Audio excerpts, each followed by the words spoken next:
Alright people, we greet you now. Welcome now to this our channel.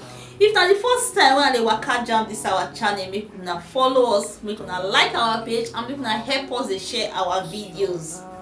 Una know say na ogbonge updated news, breaking news, correct tori. That we dey carry come for una for here. So if you never subscribe to our YouTube channel, make una rush go subscribe and also turn on the notification bell so that anytime we like say we drop updates, una go dey notified. Anyway, my people, make we enter the updates and the tori wey we carry come for una like this. Make una watch. Yes, so my people, former President Goodluck Jonathan don send strong message give President Tinubu on top this year administration. So everything when they happen, no, my people, I no go talk too much because I need to listen to this analysis and hear all the message when they inside. Will be say President Goodluck Jonathan don send give President Tinubu like this. So former President Goodluck Jonathan, this message so when send give Tinubu. Make una watch and make una no forget to like and share. But on this particular occasion, he said something meaningful to Tinubu and to other governors that have cases at election petition tribunals.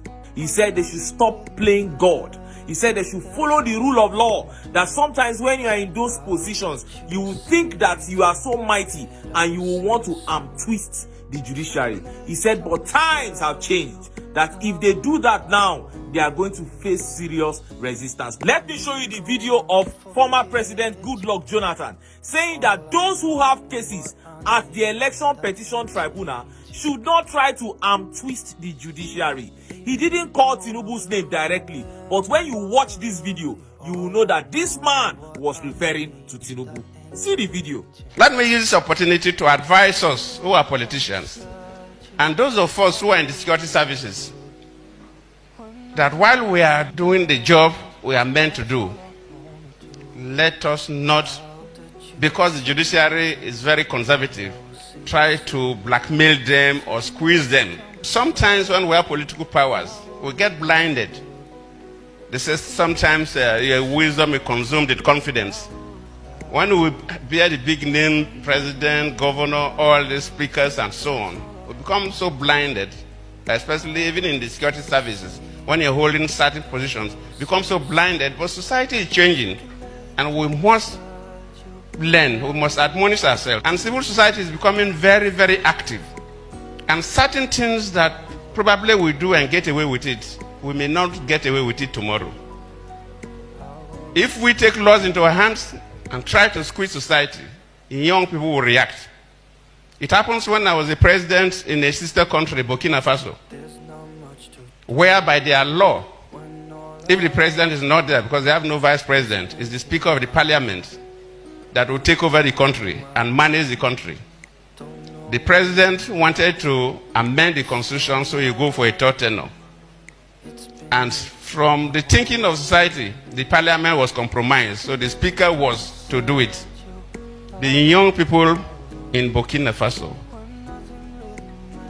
the civil society, they mobilized and moved in to the parliament to kill the speaker.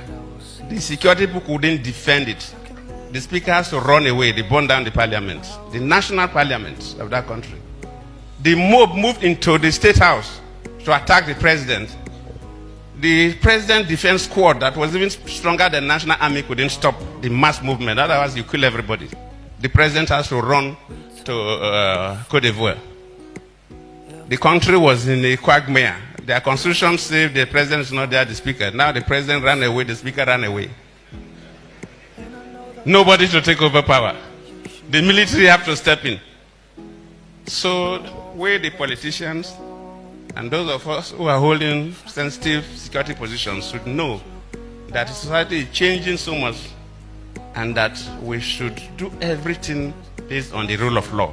You heard him. And anybody with a brain would know that Jonathan was indirectly speaking to Tinubu there. He was warning him about the power of young people if he begins to twist the judiciary in his favor.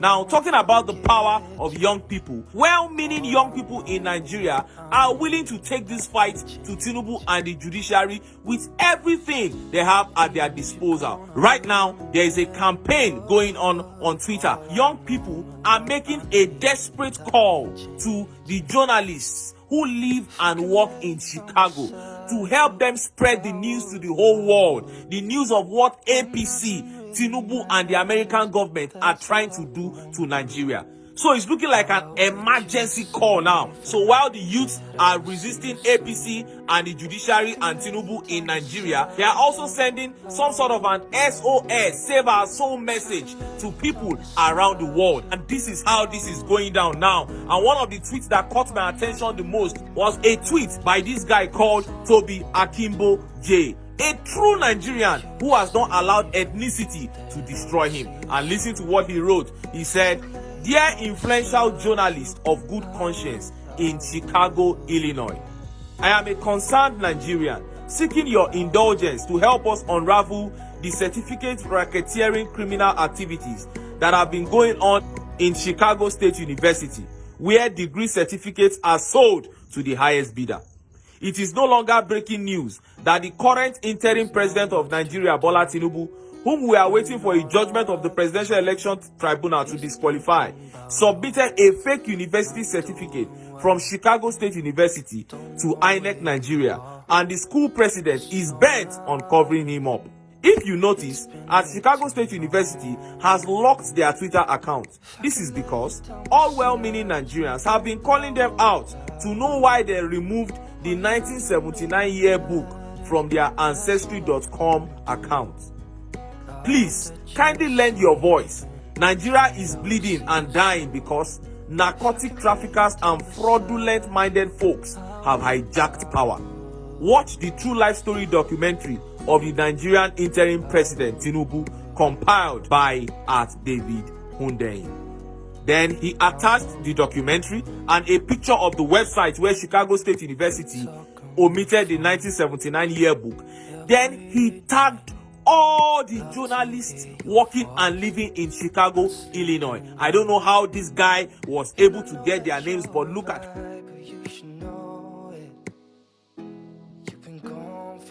Too long now. If I can let